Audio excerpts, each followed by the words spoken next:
Hi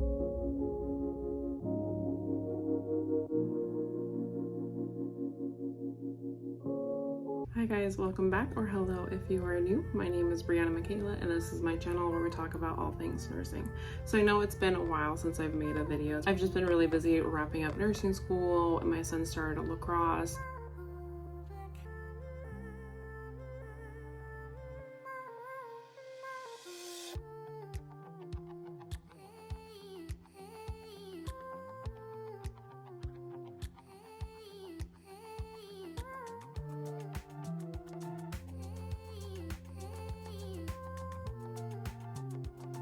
Just been really busy getting everything ready for a lot of big changes that are coming our way in the next couple of months. I did want to make a video about how to study for your exit exam, which all nursing schools have.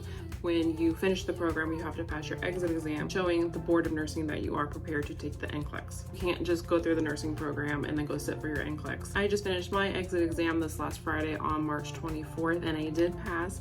I got an 86.5%, which I needed to get about, I think it was like a 71% or higher to pass the exit exam, which put me in the 98th percentile and a 99% chance or probability of passing the NCLEX on my first attempt.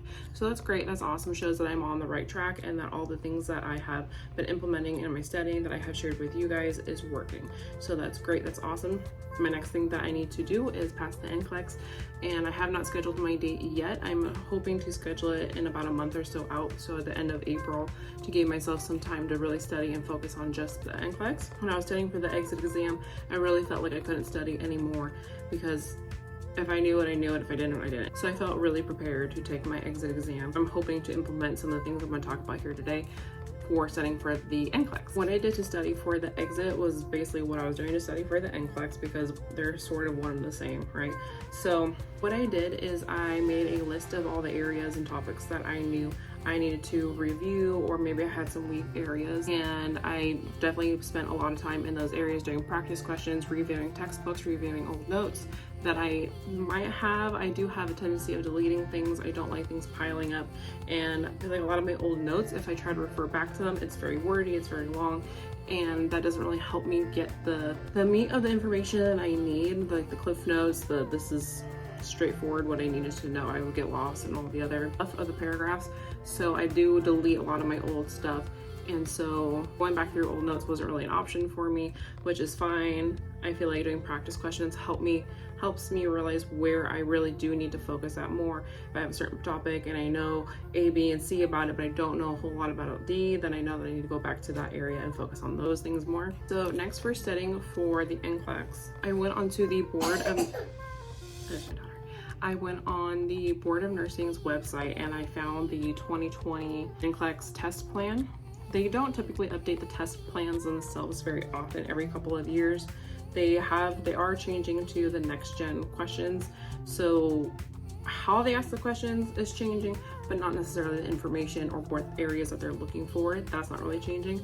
So I do have a lot of practice with the next gen questions, because I started nursing school when they already knew that they were going to move into that direction. So a lot of my exams had next gen questions with the case studies and different modalities of asking questions. So I've had a lot of practice with those. I didn't feel like I needed to brush up on that. I went onto the website and I got this form. This is the test plan for 2020. So then it shows you a breakdown they're going to be examining you on during the NCLEX. This is the vocational nursing, which is actually very similar to the RN. They have slight differences in their focuses, only by like 1% or 2%. So it's very similar. So I got the test plan, and it shows safe and effective care environment, coordinated care, safety and infection control, health promotion and maintenance, psychosocial integrity, physiological integrity, basic care and comfort, pharmacological therapies, reduction of risk potential, biological adaptation. And so what I did is I went through, I tagged all those different areas so that I can get to them a little bit faster. And so I took my test plan and I said, okay, these are the areas that the NCLEX plans on asking me. As long as I'm doing well and I'm moving along, I should have roughly the same kind of breakdown here on my own exam. So I knew that when I was going through and studying with all of my materials that I'm at least hitting these areas, because I won't necessarily get the same exact test plan, because it is adaptive to me and what I know and what I don't know. So I wanted to make sure that I was hitting these areas while studying what I knew I needed to study. So I would take this, I would apply it while I was studying all those other areas. So this is the Comprehensive NCLEX Review 19th edition from ATI. I got this free from my school. You can see I did a whole bunch as well. So I went through and I looked for coordinated care, which is 18 to 24% of the questions they're going to be asking. So as I was going through, I made note of those sections in here. I said, okay, make sure that I am going over them, but I'm not spending too much time because again, it is adaptive. It's going to ask me what I know and what I don't know, and it's going to build off of that. So if I'm weak in pediatrics, then I'm going to get a ton of pediatric questions. So it's not 100% helpful to go based off the test plan only. It's helpful to hit those areas while going through what you need to go through, your general kind of overall review. So I used this book. There's no practice questions or anything in it. It's just basically like your textbook, but really narrowed down. So this is my lab values. So then I dog-eared it because for me in numbers, especially with my ADHD, I know the general ranges for some things, not everything. There's a lot of lab values like sodium, potassium that I know down pat. I haven't memorized things like that, but like hemoglobin, hematocrit, for whatever reason, I can never get the actual numbers down. So I made sure I went through this book and I really spent some time on it. And to help me understand this information, I did go on YouTube and I did use YouTube videos, especially simple nursing. That was my number one to help me find mnemonics, and just hearing somebody talking about it and the different videos and things that they have, different animations that they have, helped me really get that information in. And so while I was watching the YouTube video, I was kind of following along in my book, making notes. It had a fishbone. I don't know if you can really see it on here. Oh, there you go. They had the fishbone for, I think that's what it's called, for the different lab values. And so I wrote that down. Seeing it, writing it, and listening to it during the simple nursing videos helped me a lot to really retain that information. So I felt like, okay, I spent a solid enough amount of time on this section, I'm gonna move on. So again, had the test plan, went through my book, made sure I stopped at the certain areas in this test plan so that I was at least studying that briefly. And I went on to my weak areas and I used certain videos like Simple Nursing off of YouTube, watched it, wrote down notes, kind of followed along as well as I could in my book. And that helped me so much because again, my ADHD, I need all the different modalities of learning to really get the information in. So that helped me quite a bit.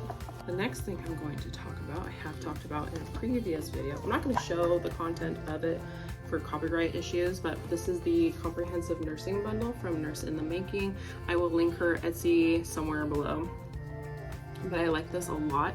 It's like your textbook, but it's very condensed, and I love the mnemonics that she uses. I love the different coloring. It's very bright, things stand out.